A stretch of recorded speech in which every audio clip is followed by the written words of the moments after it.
जय श्री कृष्णा भक्तजनों, आज आपका एक बार फिर से स्वागत है हमारे चैनल आध्यात्मिक एस्ट्रो में। आज के प्रसंग में हम आपको श्रवण कराएंगे कार्तिक महात्म के चौथे अध्याय की कथा। आप सभी भक्तजन इस कथा को श्रद्धा पूर्वक और ध्यान पूर्वक श्रवण करिए। उससे पहले यदि आप हमारे चैनल पर नए हैं, कृपया करके हमारे इस चैनल को जरूर सब्सक्राइब करें। बोले बाल कृष्ण लाल की जय।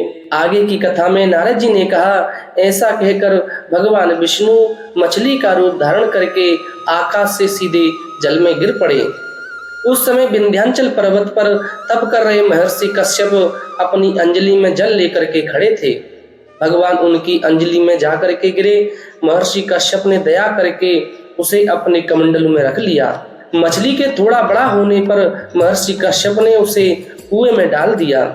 जब वह मछली कुएं में भी न समा सकी तो उन्होंने उसे तालाब में डाल दिया। जब वह तालाब में भी न आ सकी तो उन्होंने उसे समुद्र में डाल दिया। फिर वह मछली वहां भी बढ़ने लगी। फिर मत्स्य रूपी भगवान विष्णु ने इस शंखासुर का वध किया और शंखासुर को हाथ में लेकर के बद्री वन में आ गए। वहां उन्होंने संपूर्ण ऋषियों को बुला करके इस प्रकार आदेश दिया। भगवान ने कहा कि हे मुनीश्वरों, तुम जल के भीतर बिखरे हुए वेद मंत्रों की खोज करो और जितनी जल्दी हो सके उन्हें सागर के जल से बाहर निकाल लाओ। तब तक मैं देवताओं के साथ प्रयाग में ठहरता हूँ। तब उन तपोबल संपन्न महर्षियों ने यज्ञ और बीजों सहित संपूर्ण वेद मंत्रों का उद्धार किया। उनमें से जितने मंत्र जिस ऋषि ने उपलब्ध किए वही उन बीज मंत्रों का उस दिन से ऋषि माना गया। तदंतर सब ऋषि एकत्रित होकर के प्रयागराज में पहुंच गए। वह उन्होंने ब्रह्मा जी सहित भगवान विष्णु को उपलब्ध हुए सभी वेद मंत्र समर्पित कर दिए। सब वेदों को पा करके ब्रह्मा जी बहुत प्रसन्न हुए। उन्होंने देवताओं और ऋषियों के साथ में प्रयागराज में अश्वमेध यज्ञ किया। यज्ञ समाप्त होने पर सब देवताओं ने भगवान से निवेदन किया।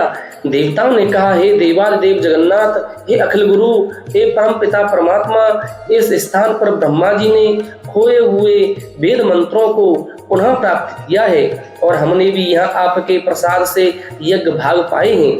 अतः यह स्थान पृथ्वी पर सबसे श्रेष्ठ पुण्य की वृद्धि करने वाला एवं भोग तथा मोक्ष प्रदान करने वाला हो। साथ ही यह समय भी महापुण्यमय और ब्रह्मघाती और महापापियों की भी शुद्धि करने वाला हो तथा तह स्थान यहाँ दिए हुए दान को अक्षय बना देने वाला भी हो। यह आप हमें वर दे दीजिए। भगवान विष्णु बोले, देवताओं, तुमने जो कुछ मांगा है, जो कुछ कहा है, वह मुझे सुस्वीकार है। तुम्हारी इच्छा अवश्य ही पूर्ण होगी। आज से यह स्थान ब्रह्म क्षेत्र के नाम से प्रसिद्ध होगा। सूर्य वंश में उत्पन्न राजा भगीरथ यहाँ गंगा को लेकर के आएंगे और वह यहाँ सूर्य कन्या यमुना से मिलेंगी। ब्रह्मा जी और तुम सब देवता मेरे साथ यहाँ निवास करो। आज से यह तीर्थ तीर्थराज के नाम से विख्यात होगा। तीर्थराज के दर्शन से तत्काल समस्त पाप नष्ट हो जाते हैं। जब सूर्य मकर राशि में स्थित होंगे उस समय यहाँ स्नान करने वाले मनुष्यों के सब पापों का यह तीर्थ नाश करेगा। यह काल भी मनुष्यों के लिए सदा महान पुण्य फल देने वाला होगा। माघ में सूर्य के मकर राशि में स्थित होने पर यह स्नान करने से सालों के आदि फल प्राप्त होंगे। नारद जी ने कहा, देवादिदेव भगवान विष्णु देवताओं से ऐसा कहकर ब्रह्मा जी के साथ वहीं पर अंतर ध्यान हो गए। तत्पश्चात इंद्रादिक देवता भी अपने अंश से प्रयागराज में वहीं पर रहते हुए अंतर ध्यान हो गए। जो मनुष्य कार्तिक में तुलसी जी की जड़ के समीप श्री हरि की पूजा करता है वह इस लोक में संपूर्ण भोगों का उपभोग करके अंत में वैकुंठ धाम को भी प्राप्त कर लेता है। बोले तुलसी महारानी की जय। आज की कथा यहीं विश्राम होती है। आगे की कथा को श्रवण करने के लिए आप हमारे चैनल आध्यात्मिक एस्ट्रो को अवश्य सब्सक्राइब करें। जय श्री राधे, जय श्री कृष्णा।